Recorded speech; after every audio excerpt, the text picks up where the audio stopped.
A real-life story of Harriet Tubman, the unseen General Maryland, early 1820s. The first cries of a newborn girl named Araminta Ross, Minty, as she's called, rise in a cabin with no windows, no freedom, and no future. Her earliest memories are of the fields, her hands blistering from picking flax before she's tall enough to see over the rows. She watches her family live in constant fear. Slavery is not just work, it's survival under the overseer's whip. At night, she listens to the elders whisper stories of Africa, of freedom, of God's justice. To a child, these are just stories. But in Minty's heart, a quiet fire begins to take hold. One day, she's caught in the wrong place at the wrong time. An overseer hurls a heavy iron weight at another slave. Minty steps into its path. The blow fractures her skull. She collapses, unconscious for days. When she wakes, the world has changed. Her head throbs with pain, and strange dreams and visions come to her, voices urging her toward something greater. She believes God is speaking to her. Years later, the day comes. She hears the plantation master is going to sell her to the deep south. Down there, escape is almost impossible. It's a death sentence. She makes her choice. In the dead of night, barefoot and alone, she runs. The escape is a gauntlet. Every snapping twig feels like a gunshot. She wades through swamps, shivering under reeds as hounds bark in the distance.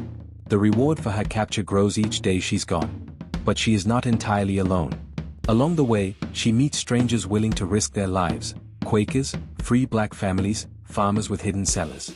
The Underground Railroad is not a train, but a network of safe houses, codes, and lantern signals. She follows the North Star, moving by night, resting by day. Weeks later, she crosses into Philadelphia. She has made it. Freedom tastes like sunlight after a storm. But as she stands in the city streets, one thought cuts through her joy: my family is still in chains. Minty becomes Harriet Tubman, taking her mother's name and shedding the one the slaveholders used. She could stay safe. Instead, she chooses to go back. She learns the secret paths, memorize which rivers are shallow enough to cross, and which songs carry coded directions. She carries a revolver, not for attack, but for resolve. You'll be free or you'll die, she warns those who falter. Turning back could mean capture for the entire group. Over the years, she makes journey after journey into slave territory. Sometimes she leads families, sometimes strangers, sometimes even children too young to walk, carried in her arms for miles. Not once does she lose a single passenger. Word spreads. To the enslaved, she becomes Moses, leading her people out of bondage. To slave catchers, she's a ghost, impossible to catch, impossible to kill. When the Civil War begins, Harriet doesn't fade into obscurity, she becomes a soldier without uniform. First, she works as a nurse, tending to the wounded and sick. Then, as a spy and scout, she slips behind Confederate lines, gathering information the Union Army desperately needs. Her knowledge of the rivers and swamps proves invaluable.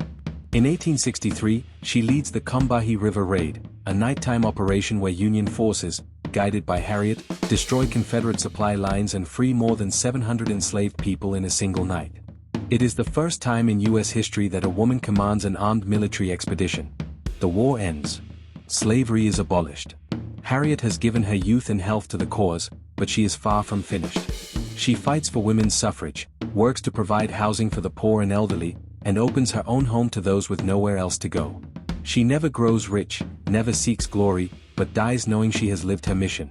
Her story becomes legend, not because she set out to be famous, but because she chose again and again to walk into danger when she could have stayed safe. In the end, Harriet Tubman was more than a conductor on the Underground Railroad. She was a warrior, a liberator, and a strategist whose courage changed the course of history. She followed the North Star, and became one herself.